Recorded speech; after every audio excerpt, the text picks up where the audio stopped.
The Kings lose both games against the Mavericks in the little 2-game series that they played in Sacramento. The first one, not really a big deal. This second one, kind of a big deal. And the Kings really, they lost this game for two reasons, I'd say. One is just unfortunate, and it's the officiating. That's the way it is. Like, the Kings could have pulled away and were trying to pull away, and the officiating got in the way in both the second and third quarters, and that so that's just unfortunate, obviously, but it is what it is, and you just have to win the game anyways. And the Kings had a chance to do that down the stretch, and they couldn't do that. So that brings me to the second reason, and that's uh well, it's kind of a couple things together. One, no Malik Monk. Malik Monk got hurt early in this game, and so then that leads to the Kings not having their primary ball handler down the stretch. But then I don't understand why the Kings didn't just, have your other ball handler become the primary ball handler. But instead, it's like, okay, usually we have Malik Monk, so now we're just going to make it Keon Ellis bringing the ball up the floor. Or we're going to hand the ball to Harrison Barnes, or hand the ball to Domas with 8 seconds on the shot clock. Why not just give it to De'Aaron Fox? It resulted in so many empty possessions down the stretch of Fox just not having the ball and the Kings not creating anything until, or trying to create anything until like 5 seconds on the shot clock, because the Mavericks were pressing up on whoever had the ball. And obviously, when that's Keon or Barnes or Domas, like, they're not going to create anything out of that. And so the Kings had their chances down the stretch. Dante Exum missed 3 straight shots, and the Kings didn't capitalize at all. And then when they, did get the ball to Fox, he had a missed three, which it's like, why are you settling from three? And then he had another play where he drove into the paint, had a floater, good look, and he just missed it. But that's my problem. It's like, yeah, he missed that one floater. The Mavericks had 4 open shots. They were all with Dante Exum, but when you have 4 open shots, even if it's, not one of your star players, they're probably going to make at least one. And that's exactly what happened, and that's why the Mavericks won. The Kings, on the other hand, got one good shot within like the last 2 minutes, and Fox missed it. And this has been a problem all season. The Kings' clutch time offense has just been awful. They didn't like run any offense. They just got stuck out on the perimeter because they just wouldn't give the ball to De'Aaron Fox. It was just a rough one with, Malik Monk going out. We just needed Monk so badly in that clutch time, because Malik is the only guy that runs the offense down the stretch for us. And I talked about this, I can't remember which game it was, but there's that game where Malik had 0 points recently. That was in Orlando, right? In Orlando, Malik has 0 points and they don't put him in clutch time. And the Kings offense looked awful. And they like turned the ball over. Fox was bringing the ball up the court. He turned it over because usually that's Malik doing it. And you saw the exact same thing here, except this time there wasn't even the option to put Monk in because he was injured. And then, of course, you have Harrison Barnes with 2 crucial turnovers down the stretch. One of them was when, again, like De'Aaron Fox was kind of just standing out at half court. Not the last one, but he was standing out at half court being pressured by the defender, whoever it was. And instead of, going and getting the ball, Fox just kind of stood there.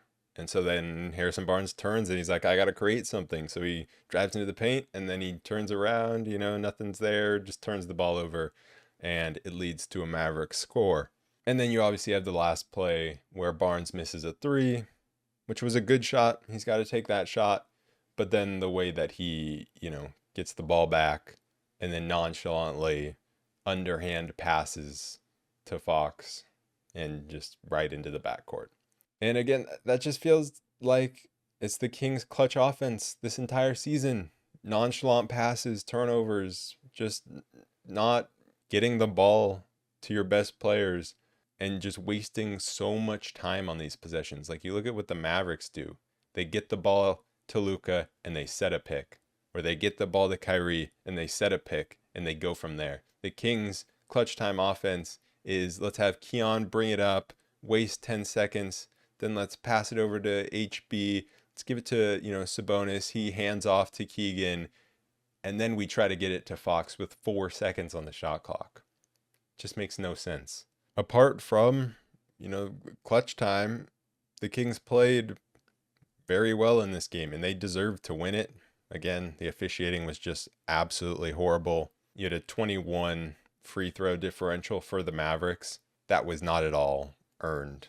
The Kings drove to the paint, got hit just as much, and it just didn't matter because only Luka gets calls, and it sucks. You had Keon Ellis getting all ball, getting called for a foul. You had Sabonis getting shoved in the back and him picking up his 4th foul for that. You had Dante Exum pretty much committing a foul that you could put in the NBA rule book as the definition of a blocking foul that didn't get called. And then not only that, but then the ball goes out of bounds and they call it Maverick ball when it was Kings ball.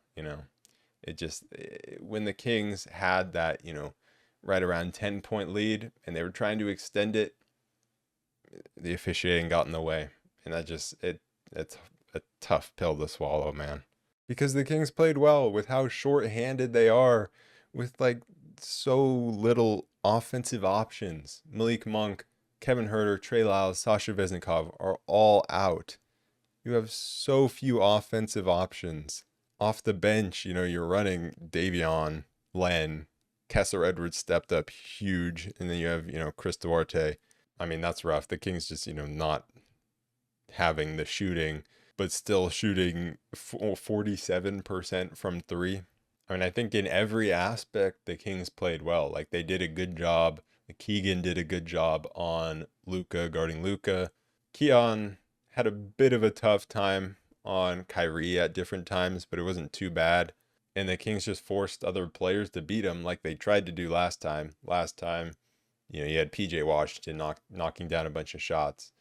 Derek Jones Jr., Dante Exum, all those guys were knocking down shots. That wasn't the case in this one. And so the strategy working a little better. They were getting deflections. Keon Ellis was being a menace in the passing lanes. They were pushing the pace, getting out in transition. Harrison Barnes set the tone from the very start. He had 17 points in the first half. Only 3 points in the second half, which is rough. But we needed that offense from him in the first half, and he gave it to us.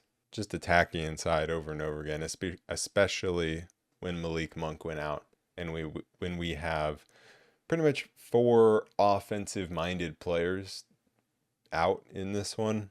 And HB stepped up, and he was playing pretty well defensively. He was rebounding the basketball. He was scoring. It's Harrison Barnes on 2 days rest, and that's a different Harrison Barnes.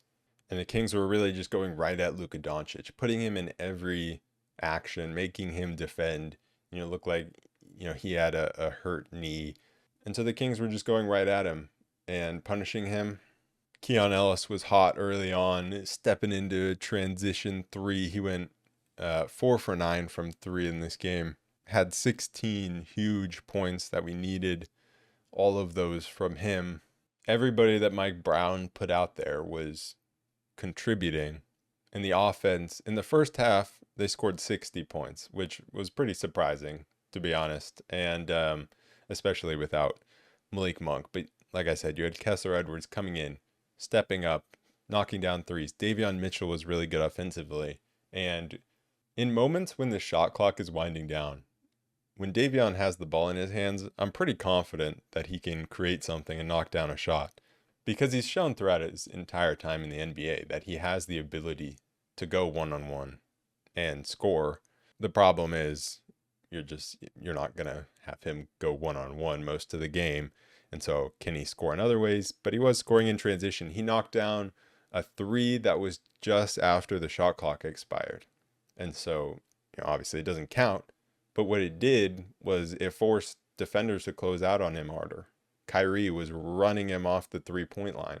And so it's nice to see the, steps forward that Davion has taken offensively as the season's gone on, and him gain that confidence offensively.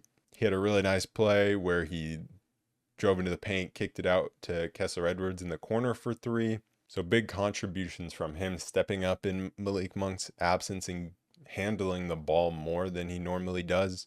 And the Kings were just able to play fast pace, getting stops, getting deflections, and getting out and running. Sabonis taking the ball coast to coast for a dunk. Because in the half court, the Kings were struggling, and a lot of that, again, was the officiating. It, it was insane what I was watching. Just how one foul would get called on one end of the court, and then something so egregious would happen on the other, and it just wouldn't be called. That was really, really tough to watch. But the Kings, they were fighting through it, and that's why I have to give them credit. Like, throughout the entire game, the Kings fought through the awful officiating to be able to put themselves in a position to still come away with the win, and they just weren't able to execute down the stretch. When Malik went down, I thought the game was probably over from that point.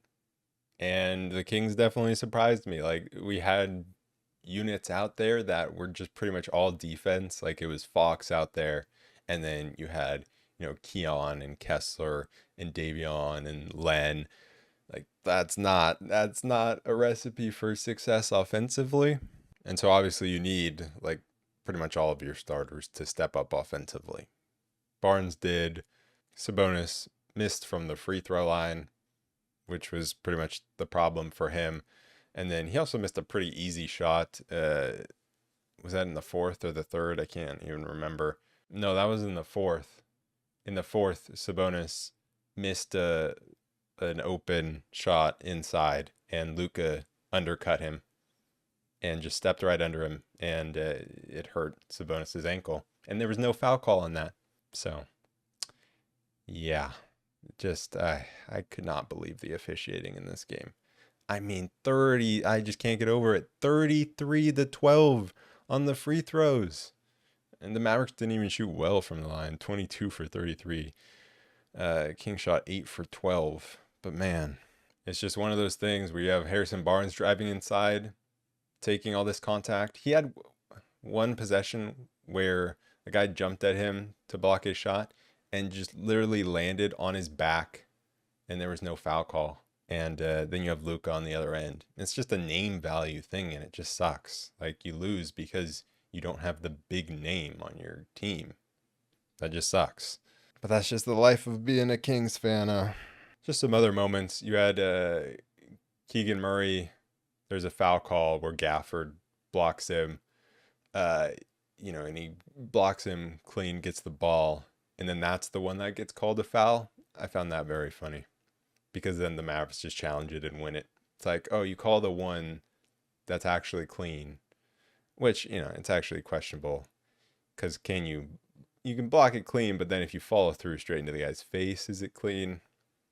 I don't know about that, but still, like, the one where it's actually clean is the one that they called in our favor, so then it can just be challenged. Like, that's great. And then you have a very similar play, Keon blocking Kyrie, but then getting a little bit of hand with it, and Mike Brown challenged unsuccessfully. Kings had a 9-point lead going into the fourth quarter, and I liked how Fox came out and he got to his floater 3 straight times. He made 1 out of 2 and then got fouled on the third. So I really like that. But then, you had Dallas not being able to miss from deep. It's like, okay, you just got to weather this storm. Kessler, Keon, they both answered from deep. But then the problem was when the Kings offense went a little bit cold, then the Mavericks were running back the other way, and Kyrie was especially taking advantage of those transition opportunities. And he got hot, and the Mavericks took the lead. Keegan did a great job of answering right back. Like, there was a moment where he kind of allowed Gafford to get an offensive rebound. Sabonis had him, boxed out, and then Keegan just didn't go up for the rebound. But he answered right back on the other end with the 3. Made a couple clutch threes. It was a weird game for Keegan because, he was doing a solid job on Luka defensively, but then offensively, it's just kind of a little out of whack. And he didn't make a 2-point field goal. But then he made some big shots, made some big threes. Harrison Barnes had a big and one in the fourth quarter. The Kings were defending Dallas by putting Sabonis on Dante Exum. and then just pretty much letting Dante Exum shoot whenever he wanted to. And it worked. Like the defense down the stretch absolutely worked. The Kings made an adjustment, forcing Dante Exum to shoot, and it absolutely worked. And then their offense just let them down. And it's just about executing down the stretch. Honestly, like with these 2 losses to the Mavs, it's going to be really tough to get the 6th seed after this. And so you're probably going to face a play-in scenario.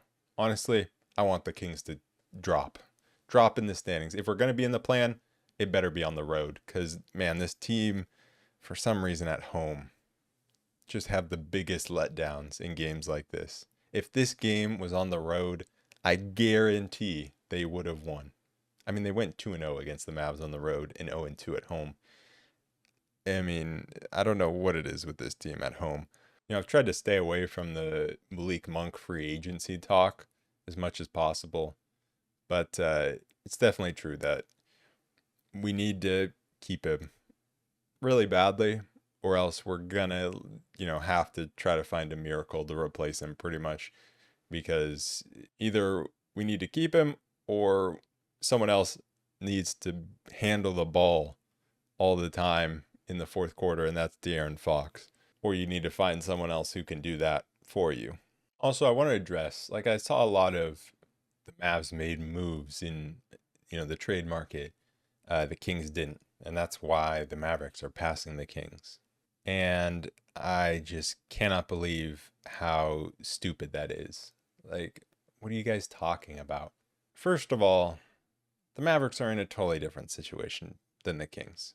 Like, let's just, the Mavs are in the we need to win right now around Luka so he doesn't get upset and leave. That's where the Mavs are at. They have Kyrie. They need to, win now. Obviously, they still have time, but they're like, we need to get this done. And there are very clear moves to be made where they think, because they have Luka and Kyrie, that they could be championship contenders. And if everything falls right, they could beat the Nuggets or beat the Timberwolves. The West is pretty wide open at this point. The Kings are not in that scenario. Like, what moves would the Kings have made to totally change their roster to become championship contenders? Like, that's just not realistic. The Kings are in a very much more, they need to be patient situation. But then also, if the Kings just aren't injured, I don't think they lose this game. And then if they win this game, they're tied with the Mavericks, have the tiebreaker, are in the 6th seed, and no one's talking about it. So that's my problem. If Malik Monk doesn't get injured, if the refs don't give them a plus 21 free throw advantage, like, I just think it's a dumb overreaction, and it doesn't actually make any sense to talk about, wow, the Mavs made moves. But I mean, I get it. Fans are impatient, but you have to be patient and look at realistically, like, what were the Kings going to do? Like, sure, you could have brought in a Royce O'Neal, but at this point, with the injuries that the Kings have had, that wasn't going to change anything. Like, I was big, I'm bringing in a defensive wing. Right now, a defensive wing wouldn't change anything because we need offense. So I just think that talk is pretty ridiculous after a game like this. Like, that just makes no sense to me. Because what was everyone asking for? They were asking for, we need better defenders, right? I mean, sure, you could have asked for like a 3rd star, but I mean, who? Like, that's not something that just falls into your lap. And so other than that, it was, we need more defense. The Kings defense has been much better lately. And I think we've proven that you can build a defense around Sabonis, and Sabonis is actually a solid defender. Because that talk about Sabonis being a bad defender was always ridiculous. I think he's shown, if you just give him another competent defender on the perimeter, this team can be better defensively. And that's what's happened with Keon Ellis. Like, you had Sabonis getting out there, forcing a turnover on Luka, then he comes back inside, gets a block. There were some great moments there. And really, if the Kings play like they did for this entire game defensively and 3.5 quarters of it offensively, they would be just fine. And it's just about cleaning up the execution in the final stretch of the game. And it hurts because it felt like just stupid plays and not just running simple offense. And that's what it was. And so that makes it hurt because it's like, it just felt so simple, but that's not what happened. So you just got to move on. And we're now 2 games behind the Mavericks. Right now we're in the eighth spot, a half game, a win behind the Suns. And we're 2 in the loss column up on the Lakers, 1 in the win column. Unfortunately, somehow the Clippers are just like scraping by. I thought maybe there would be a chance to catch them, but now we're 4 games back of them. They beat the Magic barely tonight. They got bailed out by the refs against the Sixers. Like, it really felt like maybe we could have caught them, but at this point, that's probably unrealistic. So right now, it's obviously you can still try to chase down the Mavericks. Only 2 games back, so with 9 games left, there's still a chance there. We made it a lot harder on ourselves here, but still a chance. And it's really just about staying in this 7-8 play-in. Outside of that, keeping the Lakers away, which we obviously have the tiebreaker on the Lakers because we swept them. So good stuff there.